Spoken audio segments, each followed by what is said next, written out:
सभी का स्वागत है सेम प्रोडक्शन कहानी क्रिएटर में। आज की हमारी प्रस्तुति का शीर्षक है न्याय का दर्द। तो आइए इस भावमयी सफर की शुरुआत करते हैं। लखनऊ गंगा जमुना तहजीब का शहर, जहां सड़कों पर पुरानी हवेलियों की कहानियां और नई इमारतों की चमक एक साथ सांस लेती है। शहर के हृदय में हजरतगंज के पास एक भव्य बंगला था, जिसके सामने लगा नीम का पेड़ हर सुबह सूरज की किरणों को अपने पत्तों में समेट लेता था। इस बंगले में रहते थे हाई कोर्ट के मशहूर जज माननीय विश्वनाथ तिवारी। 50 साल की उम्र में विश्वनाथ उस मुकाम पर थे जहां लोग उनकी एक आवाज पर सलाम ठोकते थे। कोर्ट में उनकी गंभीर नजरें और निष्पक्ष फैसले उनकी पहचान थे। मगर इस बंगले की चारदीवारी के भीतर एक ऐसी सच्चाई छुपी थी जो उनके दिल को हर पल कचोटती थी। विश्वनाथ का परिवार बाहर से देखने में परिपूर्ण था। उनकी बुजुर्ग माँ अम्मा, जो विधवा थीं और 70 की उम्र पार कर चुकी थीं। उनकी पत्नी शालिनी, जो एक खूबसूरत और आधुनिक सोच वाली महिला थी, और उनके 2 बच्चे, रिया जो 16 साल की थी और रोहन जो 12 साल का था।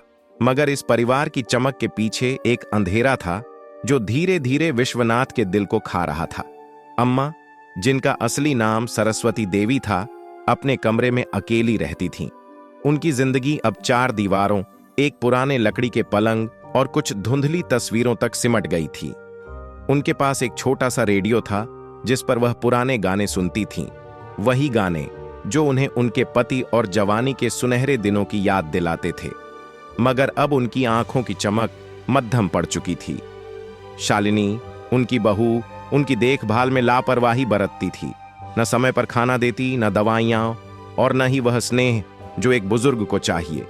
अम्मा अपने दुख को अपने सीने में दबाए रखती थीं, अपने बेटे से कुछ न कहती, शायद इसलिए कि वह उसकी जिंदगी में और बोझ न बने। अम्मा का कमरा बंगले के पिछले हिस्से में था, जहां सूरज की रोशनी भी मुश्किल से पहुंचती थी। कमरे में एक पुराना लकड़ी का अलमारी था, जिसमें अम्मा की कुछ पुरानी साड़ियां, उनके पति की एक तस्वीर और कुछ दवाइयों की शीशियां थीं। दीवार पर टंगी एक तस्वीर में अम्मा और उनके पति विश्वनाथ के पिता मुस्कुराते हुए दिख रहे थे। वह तस्वीर अम्मा की जिंदगी का एकमात्र रंग थी, जो अब धूल से धुंधली हो चुकी थी। हर सुबह अम्मा अपने कमरे में बैठकर खिड़की से बाहर देखती थीं। बाहर बगीचे में गुलाब के फूल खिले रहते, मगर अम्मा के लिए वह बगीचा अब बेरंग था। शालिनी की बेरुखी ने उनके दिल को तोड़ दिया था। वह कभी कभार बच्चों के साथ हंस लेती थीं, जब रिया और रोहन उनके पास आते। रिया उन्हें अपनी स्कूल की कहानियां सुनाती और रोहन अपनी क्रिकेट की शरारतें। मगर जैसे ही शालिनी कमरे में आती, अम्मा चुप हो जाती। शालिनी की आदत थी कि वह अम्मा को ताने मारती। अम्मा, आप सारा दिन बस बैठी रहती हैं, कुछ काम भी कर लिया करें, वह कहती, भूलकर कि अम्मा की कमजोर हड्डियां अब वह ताकत नहीं रखती थीं। कभी कभी खाना देर से देती और दवाइयां तो अक्सर भूल ही जाती। एक बार तो अम्मा की ब्लड प्रेशर की दवाई 3 दिन तक मेज पर पड़ी रही, बिना खोले। विश्वनाथ को यह सब धीरे धीरे पता चलने लगा। एक शाम जब वह कोर्ट से लौटे तो देखा कि अम्मा अपने कमरे में अकेली बैठी थीं।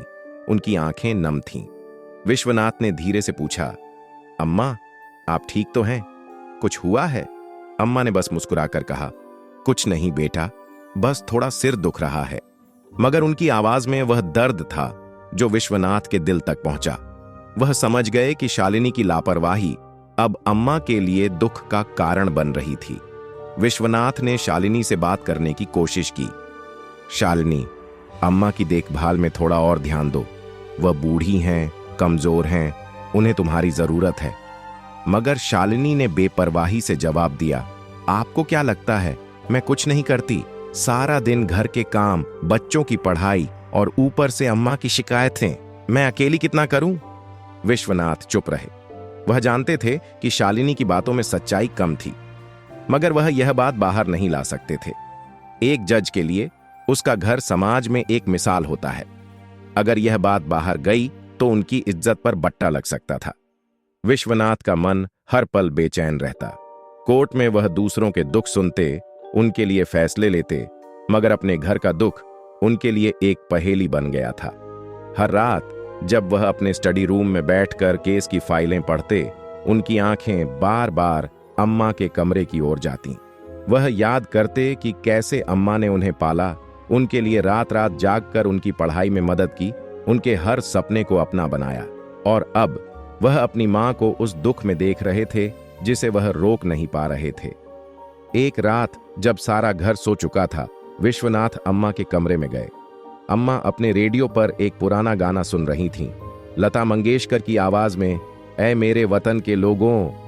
विश्वनाथ उनके पास बैठे और बोले, अम्मा, मैं चाहता हूं कि आपकी जिंदगी में अब कोई तकलीफ ना हो। अम्मा ने उनकी तरफ देखा।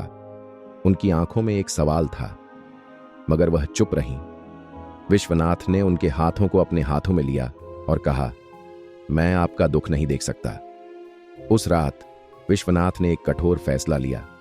वह अम्मा को वृद्धाश्रम ले जाएंगे। यह फैसला उनके लिए आसान नहीं था। हर बार जब वह अम्मा की मुस्कान याद करते, उनके बचपन की बातें, जब अम्मा उन्हें गोद में लेकर लोरियां सुनाती थीं, उनका दिल भर आता। मगर वह यह भी नहीं चाहते थे कि अम्मा शालिनी की बेरुखी का शिकार बने। वह सोचते, शायद वृद्धाश्रम में अम्मा को वह सुकून मिले जो यहां नहीं मिल रहा। एक ठंडी नवंबर की सुबह विश्वनाथ ने अम्मा को तैयार होने को कहा। अम्मा, हम एक अच्छी जगह जा रहे हैं, वहां आपको बहुत अच्छा लगेगा। अम्मा ने बिना सवाल किए उनकी बात मान ली। वह जानती थीं कि उनका बेटा जो भी करेगा उनके भले के लिए करेगा। विश्वनाथ ने अपनी कार निकाली और अम्मा को लेकर लखनऊ के एक मशहूर वृद्धाश्रम आशियाना की ओर चल पड़े। रास्ते में अम्मा खामोश थीं। वह खिड़की से बाहर देख रही थीं, जहां सड़क के किनारे पेड़ों की पत्तियां हवा में लहरा रही थीं। विश्वनाथ का मन भारी था। वह बार बार अम्मा की तरफ देखते, मगर कुछ कह नहीं पाते। उनके दिमाग में एक तूफान चल रहा था। क्या वह सही कर रहे थे? क्या वह अपनी मां को अकेला छोड़ रहे थे? मगर फिर वह सोचते, यह उनके लिए बेहतर होगा। जब वह वृद्धाश्रम पहुंचे तो वहां का माहौल शांत और साफ सुथरा था। कर्मचारी मुस्कुराते हुए उनका स्वागत करने आए। विश्वनाथ ने अम्मा का सामान उनके कमरे में रखवाया। कमरा छोटा मगर सजा हुआ था, जिसमें एक बिस्तर, एक मेज और कुछ तस्वीरें दीवार पर टंगी थीं। विश्वनाथ ने अम्मा को बिस्तर पर बिठाया और कहा, अम्मा, यहां आपकी अच्छी देखभाल होगी। जब अम्मा को छोड़ने का वक्त आया, विश्वनाथ का गला रूंध गया। वह अम्मा के सामने झुके, उनके हाथों को अपने हाथों में लिया और फूट फूट कर रोने लगे। अम्मा, मुझे माफ कर दीजिए, मैं आपके लिए और कुछ नहीं कर सका। उनकी आंखों से आंसुओं की धारा बह रही थी। अम्मा ने उनके सिर पर हाथ फेरा और कहा, बेटा, तूने जो किया मेरे लिए किया, मैं तुझसे नाराज नहीं हूं। मगर उनकी आंखें भी नम थीं। वह जानती थीं कि वह अब अपने बेटे, अपने घर से दूर जा रही थीं। विश्वनाथ हर महीने अम्मा से मिलने वृद्धाश्रम जाते। वह उनके लिए फल, मिठाइयां और कुछ किताबें ले जाते। अम्मा हमेशा मुस्कुराकर उनका स्वागत करती, मगर विश्वनाथ उनकी आंखों में एक खालीपन देखते। वह जानते थे कि अम्मा अपने घर को, अपने बेटे को और अपने पोते पोती को मिस करती थीं। एक बार जब वह अम्मा से मिलने गए तो अम्मा ने कहा, बेटा, रिया और रोहन कैसे हैं? वह अब नहीं आते। विश्वनाथ का दिल टूट गया। उन्होंने कहा, अम्मा, वह जल्दी आएंगे। हर मुलाकात में विश्वनाथ का अपराध बोध और बढ़ता जाता। वह सोचते, मैंने अपनी मां को यहां क्यों छोड़ा? क्या मैं इतना कमजोर हूं कि अपने घर में अपनी मां को इज्जत नहीं दिला सका? मगर वह यह बात किसी से कह नहीं सकते थे। एक जज की जिंदगी में कमजोरी दिखाना आसान नहीं होता। एक दिन जब विश्वनाथ अम्मा से मिलने गए तो वृद्धाश्रम के संचालक श्री रमेश शर्मा ने उनसे बात की। रमेश जी एक सौम्य और समझदार इंसान थे, जिन्होंने अपनी जिंदगी वृद्धाश्रम चलाने में समर्पित कर दी थी। उन्होंने विश्वनाथ से पूछा, विश्वनाथ जी, आप क्या करते हैं और ऐसी क्या मजबूरी थी कि आपको अपनी मां को यहां छोड़ना पड़ा? विश्वनाथ ने कुछ पल चुप रहकर सोचा, फिर धीरे से बोले, मैं एक जज हूं हाई कोर्ट में, मगर घर में मेरी पत्नी मेरी मां का ख्याल नहीं रखती थी। वह उनकी दवाइयां भूल जाती थी, खाना देर से देती थी। मैं नहीं चाहता था कि अम्मा दुखी रहें, इसलिए मैंने यह फैसला लिया। रमेश जी ने उनकी बात सुनी और फिर गहरी सांस लेकर बोले, विश्वनाथ जी, आप अपने घर में अपनी मां को न्याय नहीं दिला सके तो दूसरों को कैसे न्याय देते होंगे। यह बात विश्वनाथ के दिल में तीर की तरह चुभ गई। वह चुपचाप वहां से चले गए, मगर रमेश जी की बात उनके जहन में बार बार गूंजती रही। घर लौटकर विश्वनाथ ने खुद को अपने स्टडी रूम में बंद कर लिया।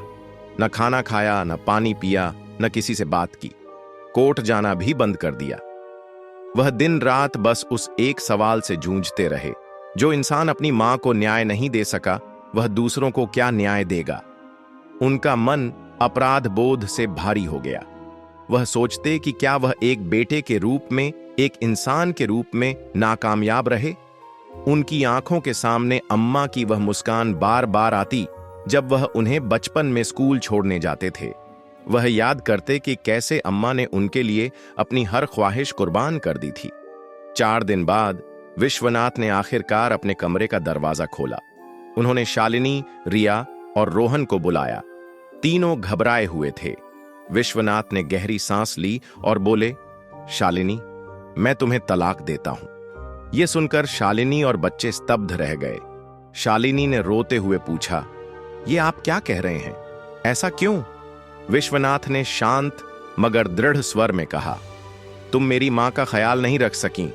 तुमने उन्हें दुख दिया और मैं यह बर्दाश्त नहीं कर सकता। अगर तुम मेरी मां को नहीं संभाल सकती तो मुझे तुम्हारी कोई जरूरत नहीं। शालिनी और बच्चे गिड़गिड़ाने लगे। शालिनी ने रोते हुए कहा, मुझे माफ कर दीजिए। मुझे अपनी गलती का एहसास हो गया है। मैं वादा करती हूं, मैं अब अम्मा को अपनी मां से ज्यादा अच्छे से रखूंगी। रिया और रोहन भी रोते हुए बोले, पापा प्लीज ऐसा मत कीजिए, हम दादी को वापस लाएंगे। विश्वनाथ का दिल पिघल गया। उन्होंने फैसला किया कि वह अम्मा को वापस घर लाएंगे। अगले दिन पूरा परिवार वृद्धाश्रम पहुंचा। वहां रमेश जी से मिले और अम्मा को घर ले जाने की बात कही, मगर रमेश जी ने सख्ती से कहा, नहीं, मैं आपको अपनी मां नहीं दे सकता। क्या पता आप उन्हें फिर दुख दें या इससे भी बुरा उनकी जान ले लें। यह सुनकर शालिनी और बच्चे फूट फूट कर रोने लगे। शालिनी ने माफी मांगी और कहा, मुझे मेरी गलती का एहसास हो गया है। मैं अब अम्मा को कभी दुख नहीं दूंगी। विश्वनाथ ने भी रमेश जी से विनती की, मैं अपनी मां को वापस अपने साथ ले जाना चाहता हूं। मैं वादा करता हूं अब उन्हें कोई तकलीफ नहीं होगी। रमेश जी ने उनकी सच्चाई को देखा और आखिरकार अम्मा को उनके साथ जाने की इजाजत दे दी। जब अम्मा घर लौटी तो पूरा परिवार उनकी सेवा में जुट गया। शालिनी ने अम्मा की हर छोटी बड़ी जरूरत का ख्याल रखना शुरू किया। वह समय पर खाना देती, दवाइयां देती और उनके साथ बैठकर बातें करती। रिया और रोहन भी अपनी दादी के साथ ज्यादा वक्त बिताने लगे। विश्वनाथ का घर अब फिर से हंसी खुशी से भर गया। अम्मा की आंखों में वह पुरानी चमक लौट आई थी। विश्वनाथ को अब सुकून था कि उन्होंने अपनी मां को वह सम्मान और प्यार दिया जिसकी वह हकदार थीं। शालिनी ने भी अपनी गलती को सुधार लिया था और अब वह अम्मा को अपनी मां से ज्यादा प्यार और आदर देती थी। विश्वनाथ को अब कोर्ट में बैठकर दूसरों को न्याय देते वक्त एक नया आत्मविश्वास महसूस होता था। वह जानते थे कि अगर वह अपने घर में अपनी मां को न्याय दे सकते हैं तो दुनिया को भी न्याय दे सकते हैं। और इस तरह तिवारी परिवार फिर से एकजुट हो गया, प्यार और सम्मान के बंधन में बंधकर।